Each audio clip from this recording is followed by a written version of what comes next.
Hello everybody, welcome to Songwriting Simplified with me, Jonny Lipsham, over here at jonnylipshamstudios.co.uk in the glorious Midlothian region of Scotland, UK, capital of the world, etc, etc, etc. I hope everybody is doing well. It seems such a short time since I was since I was here doing Sunday Night Live. So yeah. Excuse me. So welcome to the show. The news is that Jonny still has family issues that he is dealing with, which is why I'm back here on my own.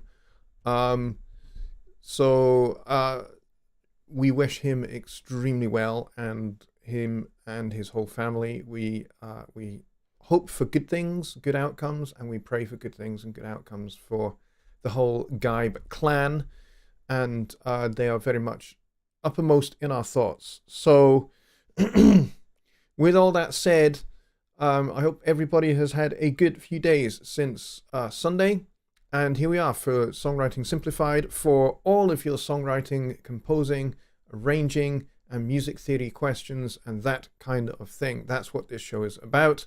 Sunday is much more geared towards Studio One, and Wednesdays are much more geared towards songwriting, with a focus on Studio One and how we use Studio One for songwriting, composing, and arranging. And also, you know, music theory is a thing for me. I did a degree and a postgraduate degree in musicology, so I know quite a lot of pretty nerdy stuff about music theory. So I'm happy to answer all of those questions for you as well. And we have a small crowd tonight, but that's okay. We are in the middle of the week, and we're getting towards the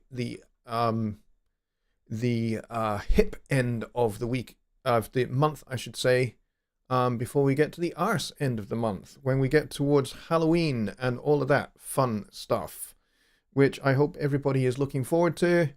Yeah, I'm kind of not necessarily, I don't necessarily enjoy Halloween. I don't necessarily, it's not really my thing. I did do a funny little video, I think last year, it might have been the year before, certainly last year, where I played some very scary discordant organ music with a weird mask on. That was quite fun to do. I'm probably going to do something equally weird and wacky and wonderful for Halloween, and I believe Halloween falls on a Sunday this year. No, it doesn't. It falls on a Monday, so we won't be able to do like a Halloween Sunday Night Live like we did last year. I think this year we're not gonna get it, unfortunately, because this Sunday is the 30th. But yeah, we could do something Halloween orientated, I suppose. And you know, we could talk about scariest sounding songs, scariest lyrics in a pop song, that kind of thing. So we can certainly do that, maybe over the next couple of weeks, next couple of Sundays, next couple of Wednesdays as well. It'd be quite fun. So have a think, have a Google search, have a YouTube search, and see what you can find for songs that have really rather scary lyrics. My favorites are nursery rhymes, actually, because nursery rhymes are particularly violent. And so, and it's just like, I wonder how these songs actually become popular enough that parents will sing them to children, and then children will sing them in the playground, and they're just blissful. Everyone is blissfully unaware that most of these nursery rhymes are incredibly violent and filled with gore and death. So there's some thoughts for you as we approach Halloween. Have a think about it, and it would be fun if you guys can put some quotes and things in the chat when we get to it. So not necessarily for tonight, more for the weeks ahead, so you guys can kind of do a little bit of homework, a little bit of research, and then you can come back and we can have lots of fun talking about it. That would be cool. All right, let's go see who is here. And for some reason, I'm not being allowed to scroll the chat. I don't know why. Anyway, we have, who was first in the door? This is weird. It's not letting me do it. What's going on here? Why won't it let me do it? Okay, I think the chat might be broken. Strange. Okay, so we have Harley Bob, we have John Hawk, we have Billy Morgan, we have Lollipop Girl, we have Keith Chadwick, I think we had Rich Cresswell at one point. Although I don't see him in the chat anymore. Who else do we have? We got Kevin from Kevin's Guitar Stories. We have Don Oliver here. We have Papa Raptor Music. We have Bob's NY with his interesting greeting. And we have Guy LaBelle from Longueuil, Quebec, Canada. Cool. So that's 2 Canadians in the house. And we have Roger Beckett here as well. And we have Bob McGraw and in his music cave. And I think that's it. So it's a small crowd tonight. So if you guys have got questions regarding songwriting, composing, arranging, harmony, melody, rhythm, music theory, all of that fun stuff, then please get them into the chat. Otherwise, this will be possibly the shortest show that we've ever done because nobody asks a question. So, and that would be no fun for me, and it certainly would be no fun for you guys. So please get them in, and we can talk about some stuff.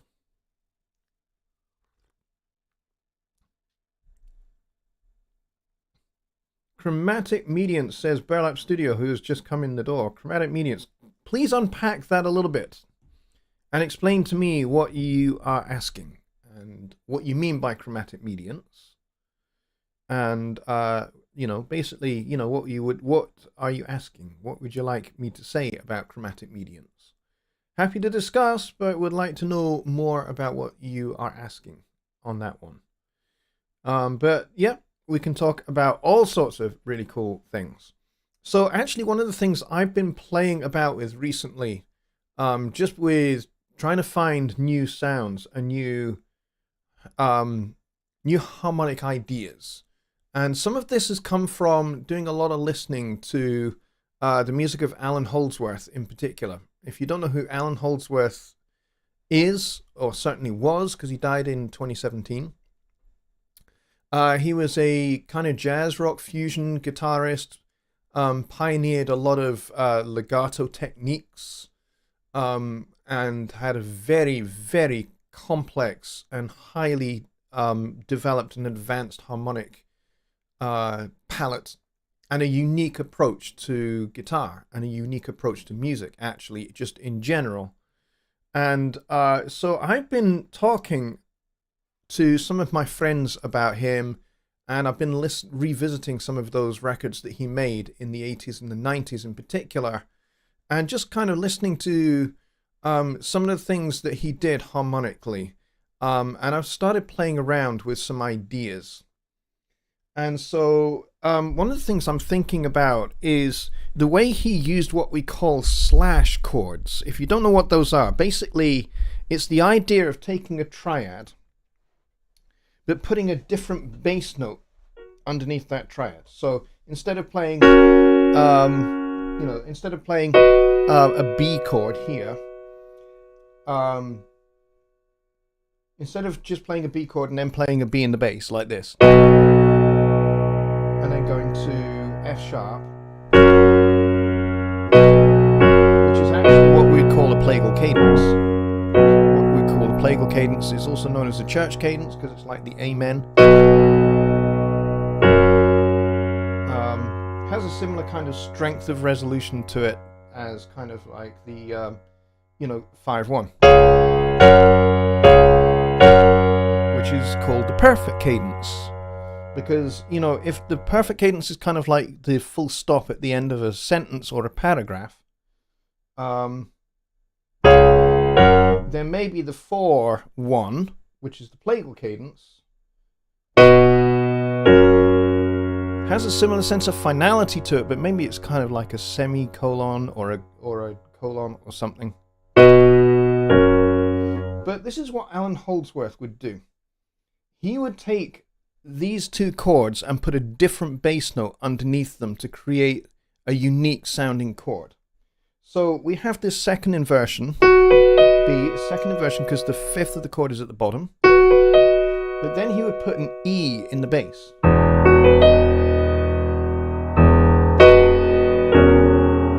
And then go to the G flat chord or F sharp chord.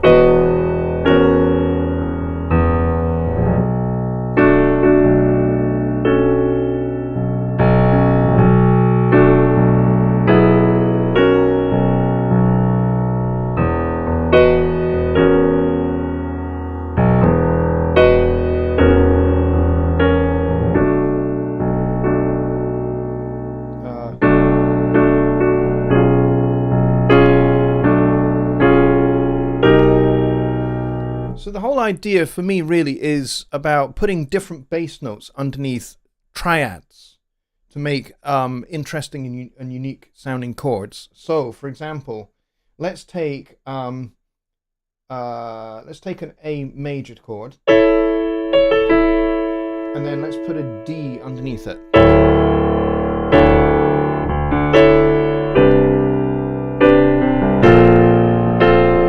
And just move that down stepwise.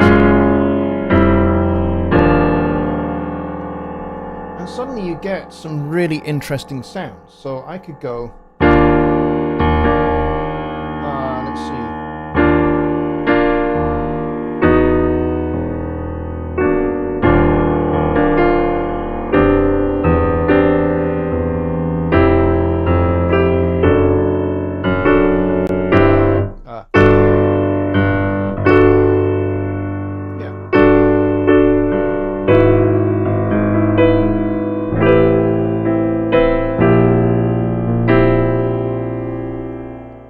Doing there is I'm just taking different major and different minor triads and putting a different bass note under them to create something unique and adding different tensions. So for example, taking a C chord and putting the B flat in the bass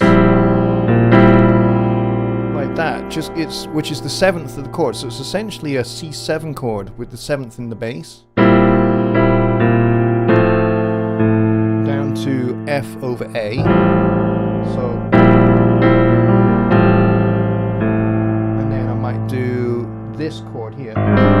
This is definitely very Alan Holdsworth, where you take the major 7 chord and you, instead of having the regular 5, you flat the 5, which gives you a really interesting sound if you close voice it like this, or you can voice it in fourths and get this, a similar kind of thing. So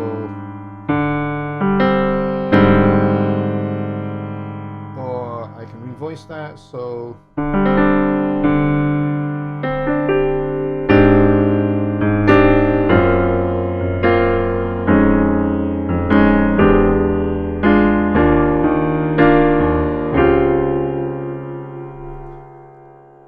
that's kind of where I'm kind of going kind of with harmony at the moment, is just making some interesting sounds and just coming up with different things and seeing what sounds good.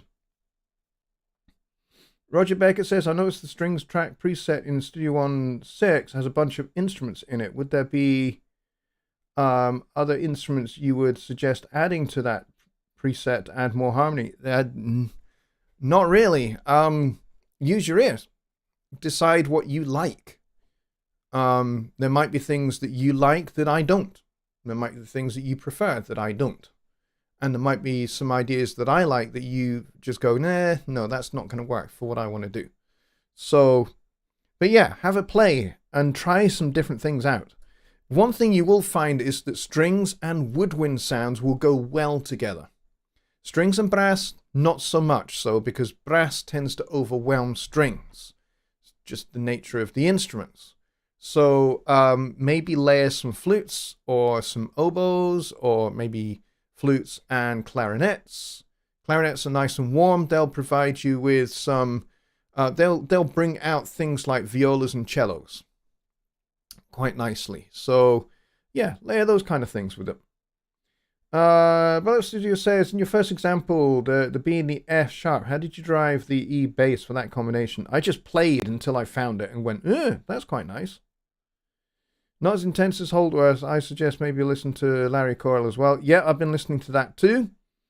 But yeah, there's lots of different things that Alan does that are very, very cool. One of the things I really like is he does this. I forget what tune it is, but it's off the Secrets album, where he starts the song with this, which is a D second inversion D major triad with an E flat in the bass, and then he resolves that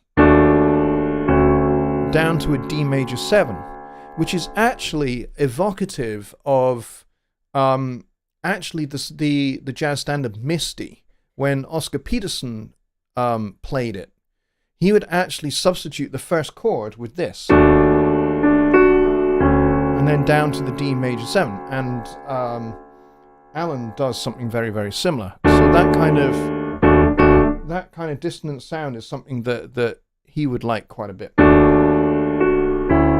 And maybe he would do like the A major triad over the D instead of like a straight D major 7.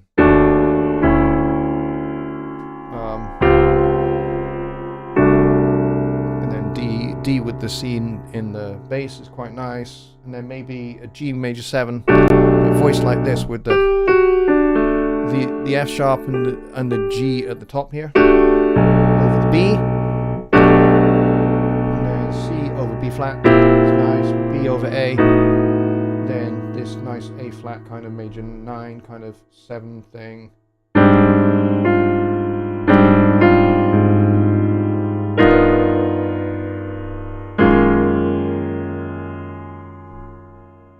And then maybe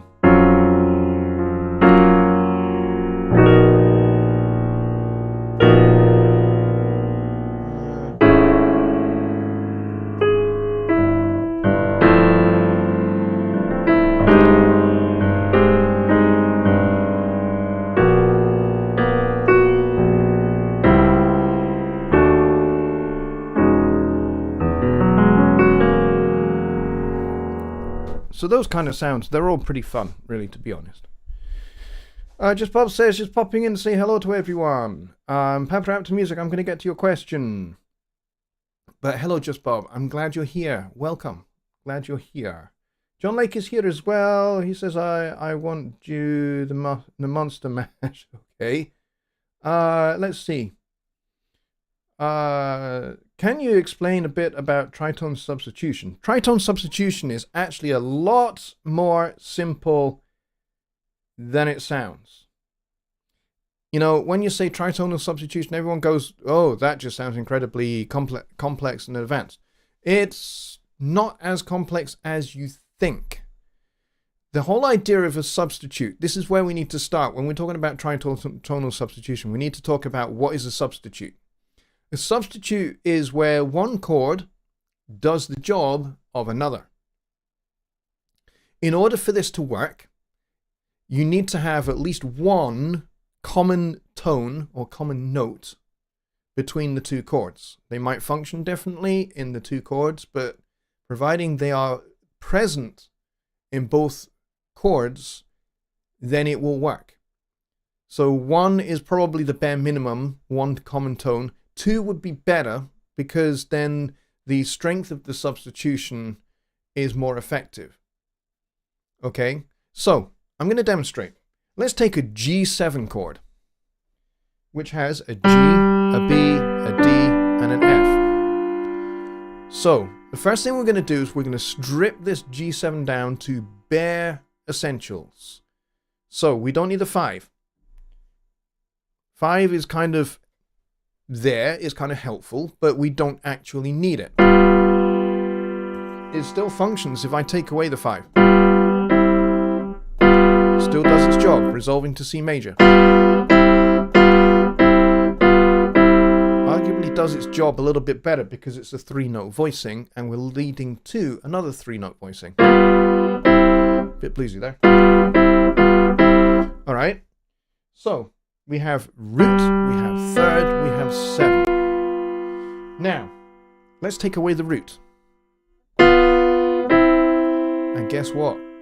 Your ear fills in the gaps. And still, this is resolving to C major. Even though we've got the third and the seventh resolving to root of C and the third of C.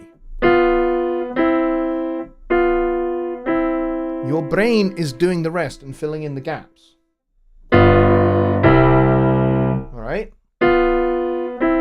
Now, what other chord has these two tones in common? I mean, that is a tritone, but we'll get to that later. A B and an F. Well, let's think about this for a moment.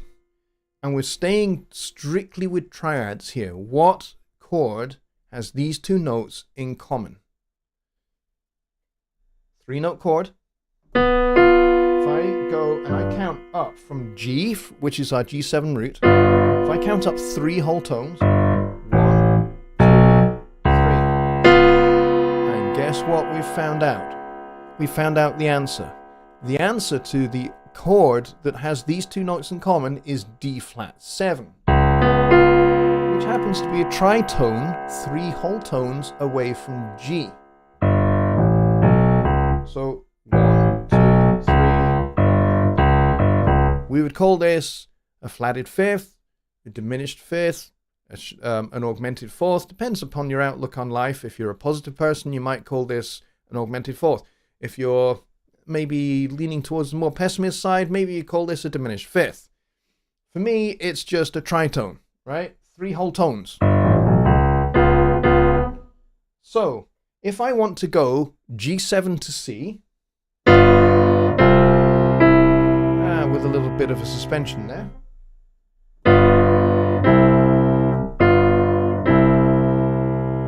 I can substitute the G with D flat 7 and have the same job done. Let me show you. So I'm going to go G7, then D flat 7, C. So I'll go G7, C7, C major rather, and then I'll go D flat 7, C, and you'll see what I mean.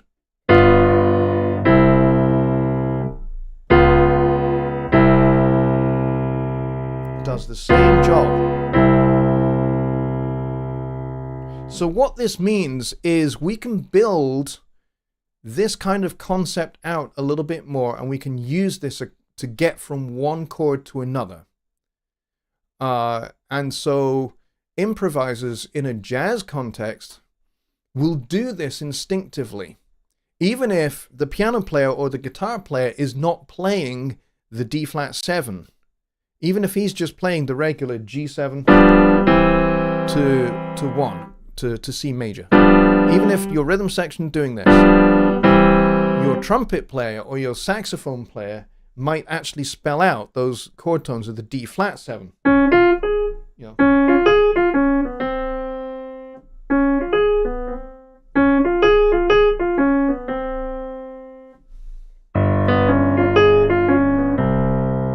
And it'll have the same effect. It just sounds maybe a little bit spicier because you've got the D flat in there, which doesn't really belong to the key of C major. So it adds a little bit of extra spice to something that's fairly mundane and straight, like a 5-to-1.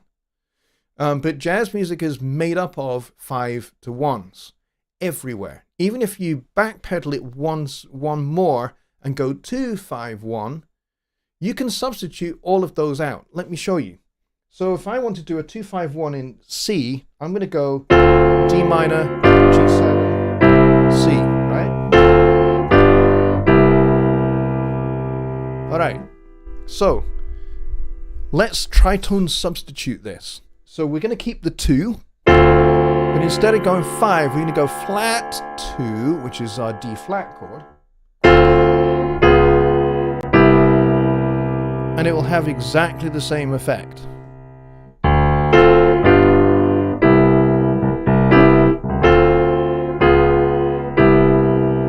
Just sounds a little bit spicier because it's kind of going down by a half step.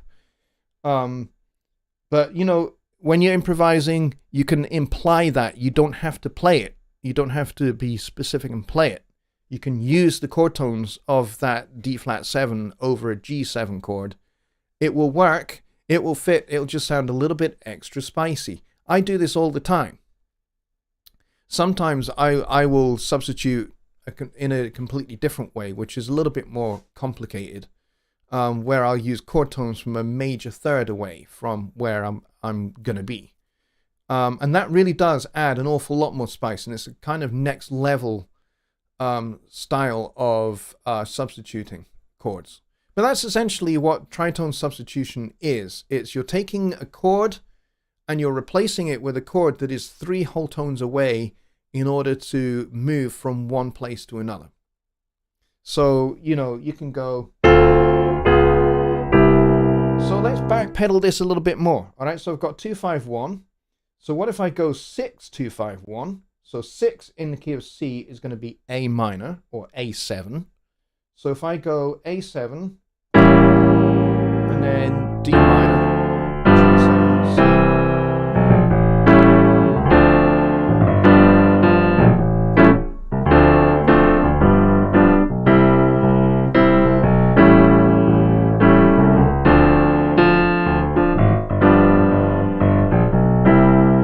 All right, so again, let's do tritones again. Let's work this out. 3 whole tones from A, B, D flat, E flat. Okay, here's my shell A7, it's got the 7 and the 3rd. Those 2 notes are in common with E flat. So let's take away the A and we'll go with E flat instead. So instead of going, I can now go, and everything sounds a little bit funkier.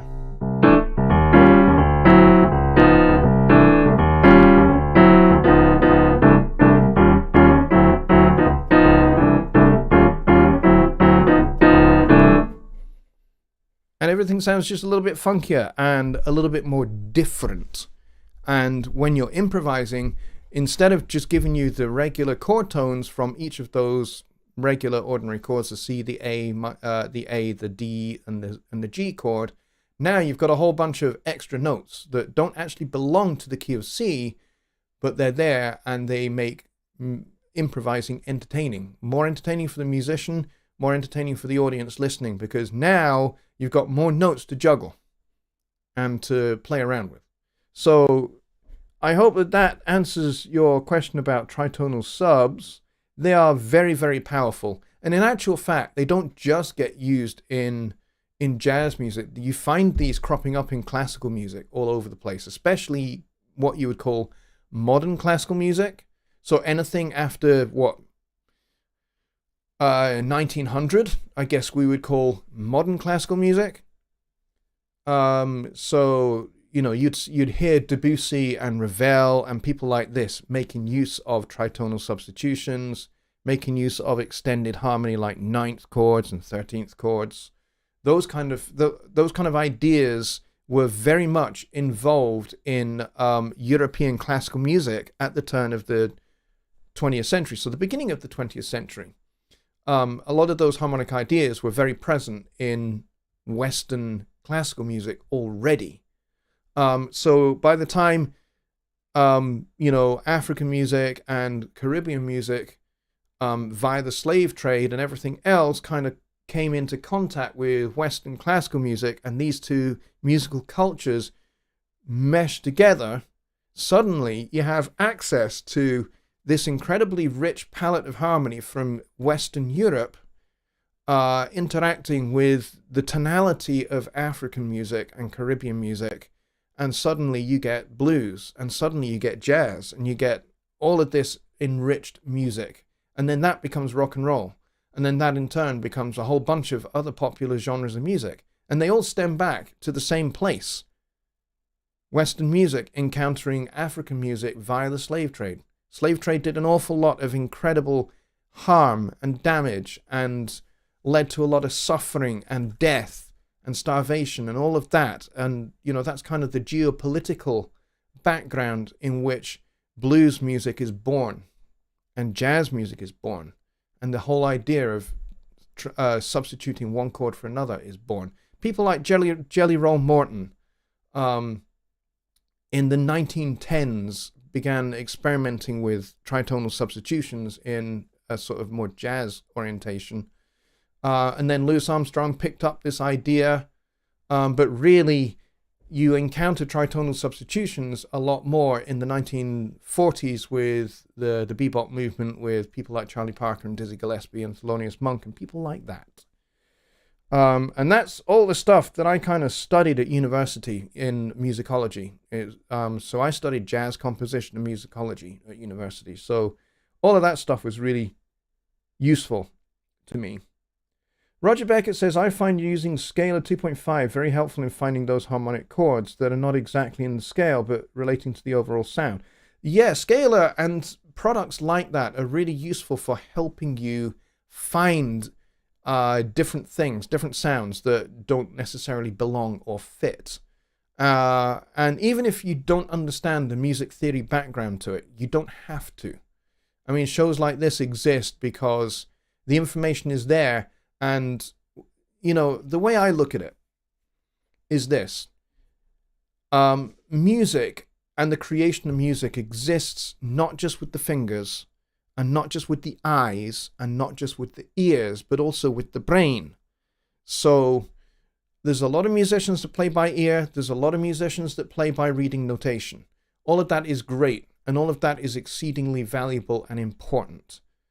But what will propel your music making to another level is by understanding what makes these things work. It's like when you learn a language, you learn a vocabulary, you learn grammar, you learn tenses, you learn verbiage, you learn context in which these words get put together and these sentences get put together to communicate with somebody in their own language.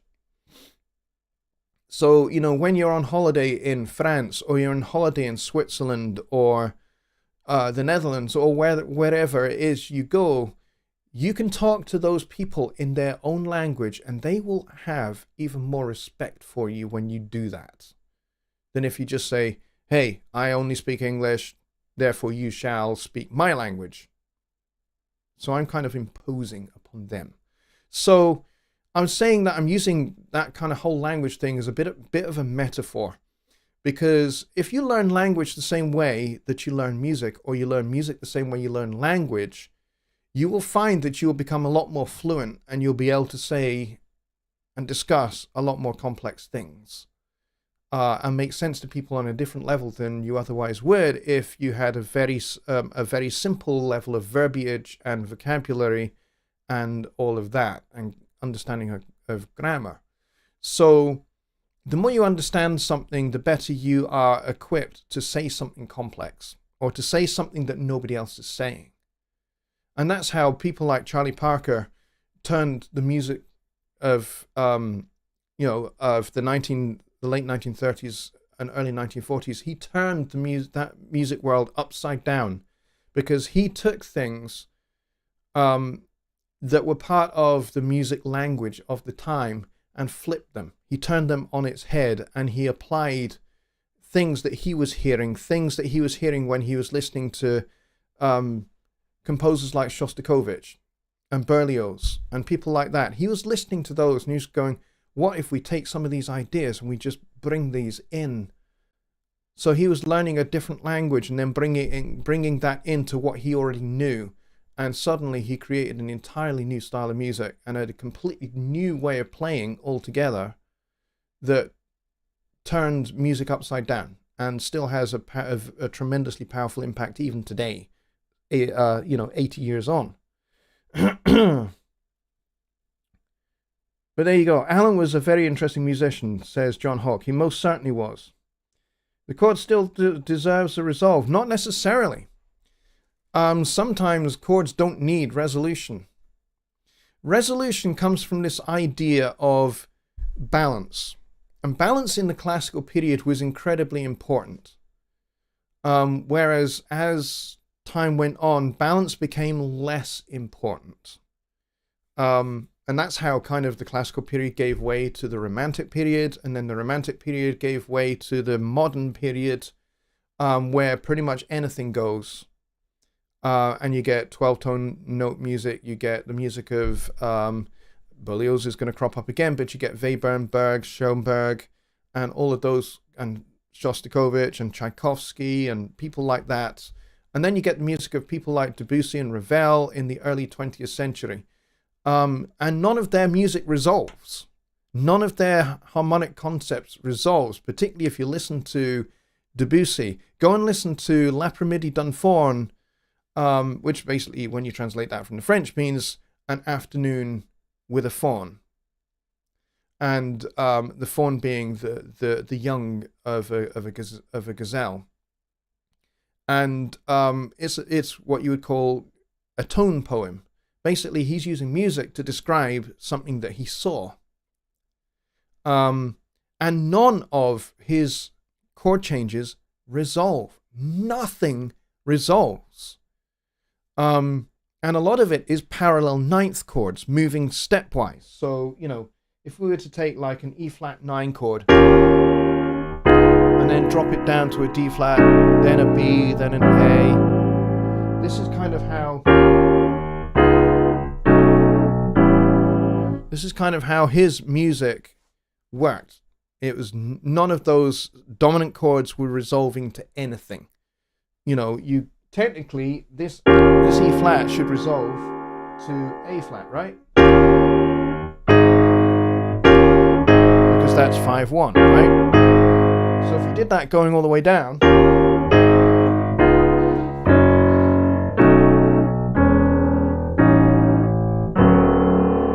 it would get increasingly, I mean, you could do that. That actually sounded quite pleasant, but you don't have to have this balance of, I have tension, therefore I must resolve that tension. Modern music doesn't work like that. Even if you listen to rock and roll music, it doesn't do that. Rock and roll music doesn't have that idea of tension and resolution, not nearly as strongly. It's there, but it's not that important to just resolve everything. So you can kind of walk away and leave a chord hanging. Just Bob says kind of like walking chords, like a walking bass line. Walking bass lines are great. I love those. Just Bob says, gotta go, break is over. Very interesting subject. Good night. Yeah, cheers, Bob. No problem. All right, so yeah, so walking bass lines are cool because they spell out the harmony.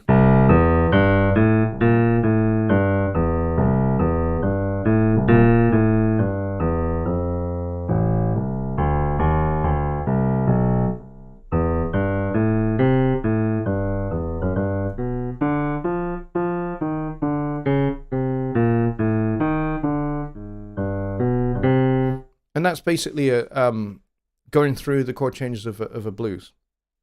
But yeah, walking bass lines are fun. We can discuss walking bass lines on another show for sure, because you can apply walking bass ideas to to other styles of music. You know, basically, you know, taking a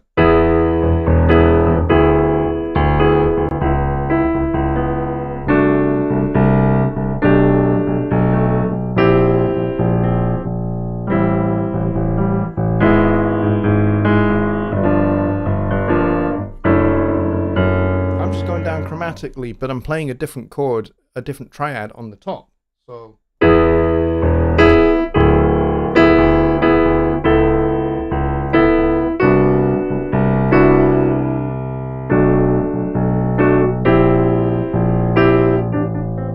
yeah, A minor to E over G sharp, G minor to D over F sharp, F minor,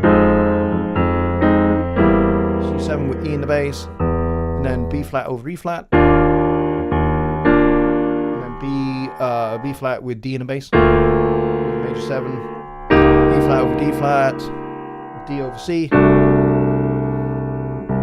then I'll do B flat, B major 7 flat 5, because I like that sound, to G flat over B flat, major 7, and then I can do B over A, to A flat minor,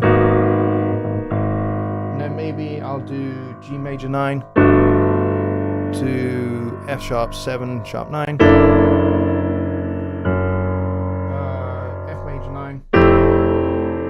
C major 7 over E with a 9.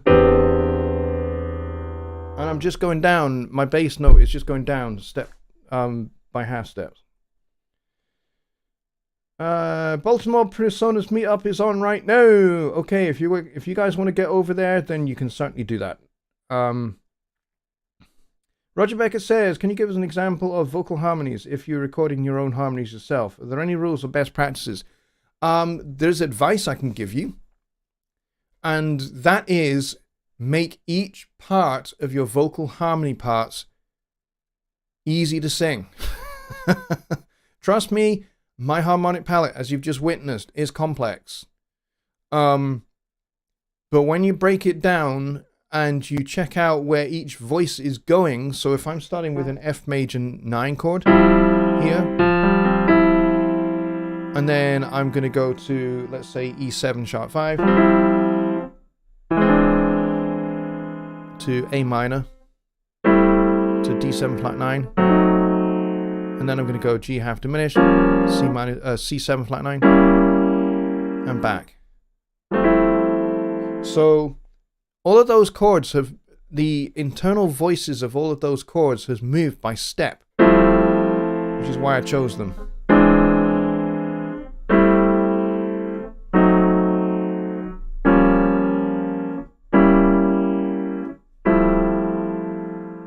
All right. So make sure that when you're going from like this F, let's start with the F, going to the E. Basically, that top note moves down 1 to there. The second voice down stays.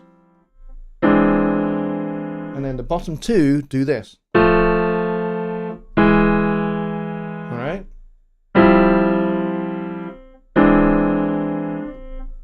Actually, they don't do that at all. They do this.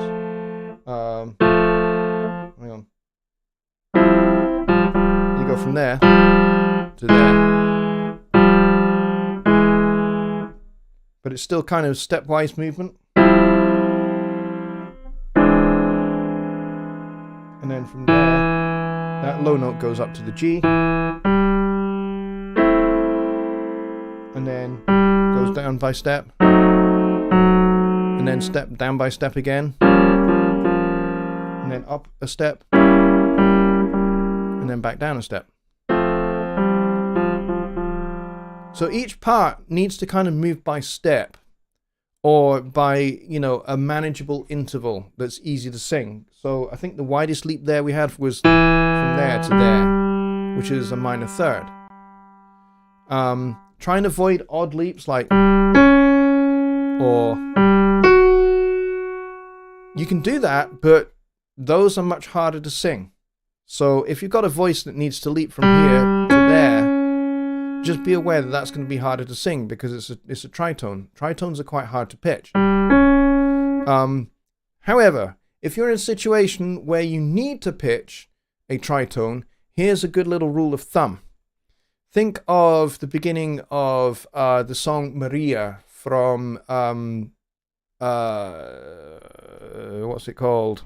The musical that Leonard Bernstein wrote. I forgot what it's called. But anyway.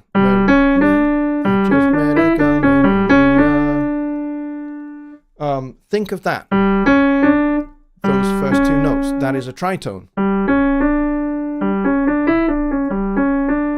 And the reason why I think Bernstein chose that interval was because it expresses tension, as, you know, because, you know, he is infatuated with, Maria, and, you know, there's kind of tension there. There's unrequited love, at least to start with. Then they fall in love with each other, and so it goes on. So the story develops. But to start with, it's. But he always resolves that tension. There's a tension. There's a resolution.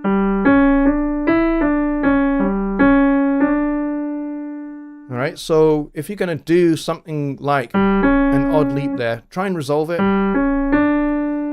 Resolution's important.